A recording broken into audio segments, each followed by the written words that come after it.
মরহুমা বেগম খালেদা জিয়া নিজে বলেছিল, আমরা সুযোগ পেলে এই সংবিধানকে আমরা ছুঁড়ে ফেলে দেব। একটা গুলি করলে একটা সরে বাকিগুলো লড়ে না, সেই লড়ে না লোকগুলো ছিলাম আমরা, মাননীয় স্পিকার। যার কারণে আমাদেরকে তারা ভয় পায়। আবার যদি গণভোট জুলাই সনদ নিয়ে এই জাতির সাথে প্রতারণা করা হয়, তাহলে মূল্য দিতে হবে শুধু নয়, আবার আমাদেরকে 17 বছরের সেই জেল জুলুম নিপীড়ন গুম খুনের জায়গায় আমাদেরকে ফিরে যেতে হবে। মাননীয় সংসদ সদস্য জনাব ডক্টর মোহাম্মদ শফিকুল ইসলাম, আপনার সময় 5 মিনিট। আমার তো 8 মিনিট ছিল, আমি যতটুকু জানি।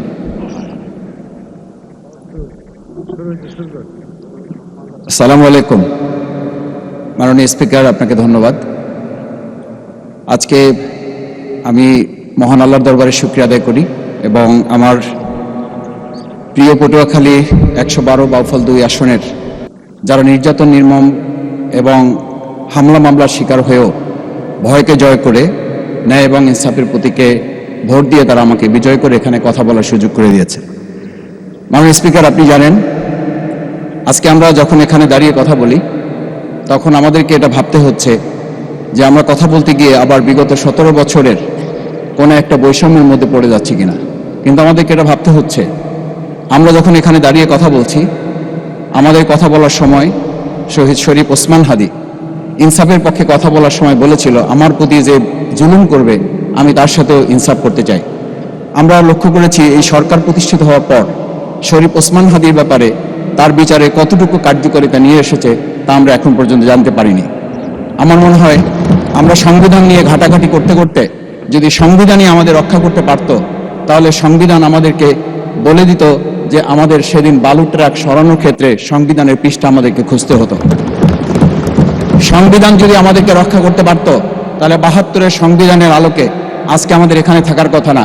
আমি শফিকুল ইসলাম মাসুদ, আমার এখন জেলখানায় থাকার কথা। সংবিধান যদি মানতে হতো, তাহলে আমাদের মাননীয় প্রধানমন্ত্রী বাংলাদেশে থাকার কথা না, ওনার দেশের বাইরে থাকার কথা। সংবিধান মানতে হলে বর্তমান স্বরাষ্ট্রমন্ত্রী এখন দেশের বাইরে থাকার কথা ছিল। সংবিধান মানতে হলে যে বাচ্চাদেরকে আজকে এখানে শিক্ষা দেওয়া হচ্ছে, দীক্ষা দেওয়া হচ্ছে, কিংবা তাদেরকে কোনো কোনো ক্ষেত্রে জাসদের সাথে তুলনা করা হচ্ছে, সেই বাচ্চাদের নিয়েই আমরা এই সরকার দলের লোকদেরকে, সরকার দলের সম্মানিত নেতৃবৃন্দকে আমরা চোখের পানিও ফেলতে দেখেছি। আবার কাউকে কাউকে কথা বলতেও শুনেছি যে এই সমস্ত বাচ্চাদের, আমরা তাদের শিক্ষার্থীদের আন্দোলনের সাথে আমাদের কোনো সম্পর্ক ছিল না। আমরা খুব লজ্জিত হই মাননীয় স্পিকার, আমাদের এই বর্তমান সময়ে আমরা যদি এটা খেয়াল করি যে আমাদের বাংলাদেশের এই বর্তমান প্রেক্ষাপটটা নতুন করে এখন যে গণভোটের যে আজকে ন্যায্যতা অন্যায্যতা, সাংবিধানিক পৃষ্ঠা, লাইন, অক্ষর, দাড়িকমা আমাদেরকে শেখানোর চেষ্টা করা হচ্ছে, যদি সেটা হতো তাহলে বাংলাদেশ জাতীয়তাবাদী দলের সম্মানিত মহাসচিব তিনি কয়েক হাজার পুলিশের বেষ্টনীর মাঝখানে একা একটা মোবাইল নিয়ে তাকে আমরা দাঁড়িয়ে থাকতে দেখেছি, তখন সংবিধান আমাদেরকে রক্ষা করতে পারে নাই। মাননীয় স্পিকার, আমি 350 মামলা নিয়ে 7 মাসের ব্যবধানে, আপনিও আমার 2-1টা মামলাতে আপনি আমাকে সহযোগিতা করেছেন, সেটা এই সুযোগে ধন্যবাদ জানাতে চাই। আমার 350 মামলা জামিন করতে 7 মাস সময় লেগেছে, আমার বের হতে সময় লেগেছে 4.5 বছর। আমি সেই 4.5 বছরে 3 বার রিয়ারেস্ট হয়ে 2 বার গুম হয়েছি। আমি তখন ডিজিএফআই, এনএসআই, ডিবিএসবির কাছে জানতে চেয়েছিলাম, আমার সামনে দিয়ে বড় বড় নেতারা বের হয়ে যাচ্ছে, আমার অপরাধটা কি? তখন বলেছিল, তারা হুমকি না, হুমকি হচ্ছেন আপনারা। আমাদেরকে যখন শেখ হাসিনার শেষ সরকার নিষিদ্ধ করেছিল, তখন তারা 14 দল মিটিং করে বলেছিল এই জামাত শিবিরই হচ্ছে সবচেয়ে বড় সমস্যা, তাদেরকে নিষিদ্ধ করলে এই আন্দোলন থেমে যাবে। আজ একটা কথা পরিষ্কার বলতে চাই, এই গণভোট নিয়ে আমাদের মাথা ব্যথার মূল কারণ হচ্ছে এখানেই। শেখ হাসিনা আমাদেরকে যথার্থ টার্গেটটা করেছিল, সেই টার্গেটের মূল লক্ষ্য ছিলাম আমরা। আমাদেরকে বলা হয়েছিল একটা গুলি করলে একটা সরে বাকিগুলো লড়ে না, সেই লড়ে না লোকগুলো ছিলাম আমরা, মাননীয় স্পিকার। যার কারণে আমাদেরকে তারা ভয় পায়।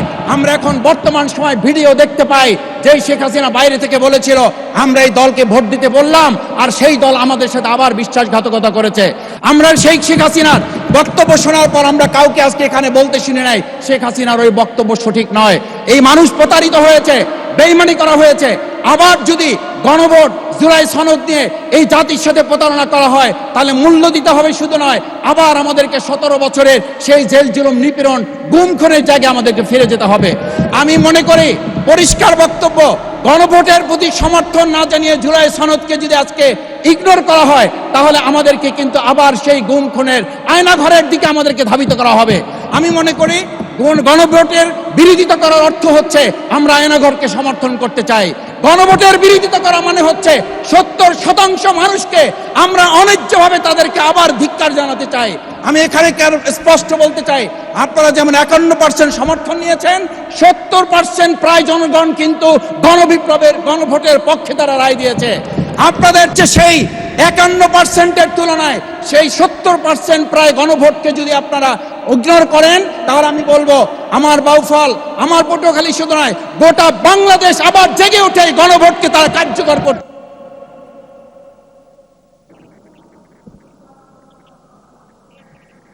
ধন্যবাদ, আপনি 1 মিনিট পেয়েছেন। স্পিকার, আমি পরিষ্কার এইটা কথাটাও এই জন্য বলছি, আজকে সংবিধানের লাইন ধরে ধরে যদি আমাদেরকে এই কথা জানতে হতো, তাহলে আমাদের নেতৃবৃন্দকে ফাঁসির মঞ্চে যেতে হতো না। আমার মতো ছোট মানুষের কাছে সে সময় ডিজিএফআইয়ের কাছে প্রস্তাব এসেছিল, আপনারা কি চান, মন্ত্রিত্ব চান, দেশ পরিচালনা চান, সবকিছু দেওয়া হবে, শুধু শেখ হাসিনার নীতিতে আপনারা আসেন। সেই নীতি তো ছিল 72-এর সংবিধান, সেই নীতি নিয়ে আজকে কেন এখানে এত কথা বলা হচ্ছে?